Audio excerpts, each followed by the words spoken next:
खुशी news channel, सच है तो बोलेगा। विश्वविख्यात रामनगर की रामलीला के 8वें दिन शनिवार रात भव्यता और भक्ति का अद्भुत संगम देखने को मिला।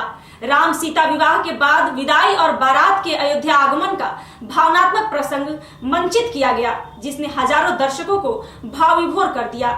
जनकपुर में विदाई का करुण दृश्य जहां दर्शकों की आंखें नम कर गया, वहीं अयोध्या पहुंचने पर उत्साह और हर्षोल्लास का माहौल छा गया।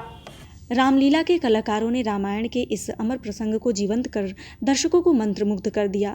मंच पर महाराज जनक के आदेश के बाद राम, सीता और चारों भाइयों की बारात विदाई के लिए तैयार हुई। माता सुनैना का चारों दामाद से विदा लेने का दृश्य और महाराज जनक का अपनी पुत्रियों सीता, मांडवी, उर्मिला और श्रुति कीर्ति को पालकियों में बिठाते समय व्याकुल होना दर्शकों के दिल को छू गया।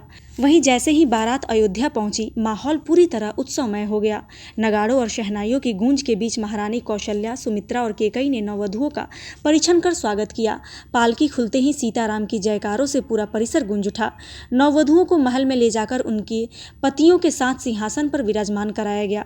एक विशेष दृश्य में महाराज दशरथ ने पुत्रवधुओं को देखकर रानियों से कहा, ये सब अभी ललिका हैं, पराए घर से आई हैं, इनको अपनी पलकों की तरह संभालना। यह संवाद सुनकर मंच और दर्शक दीर्घा दोनों भाव विभोर हो उठे।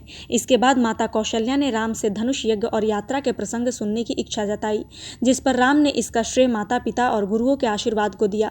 हालांकि माहौल में हल्की फुल्की हंसी भी घुल गई जब दशरथ ने जनकपुर की आतिथ्य भावना की तारीफ करते हुए अमावट की चटनी का जिक्र किया।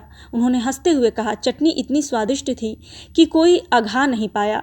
इस संवाद पर दर्शक ठहाकों से गूंज उठे। लीला का समापन गुरु विश्वामित्र के आश्रम वापसी के प्रसंग के साथ हुआ। राजा दशरथ ने उन्हें विदा किया और माता कौशल्या ने सभी 8 मूर्तियों की आरती उतारी। इस प्रकार 8वें दिन की कथा का विश्राम हुआ।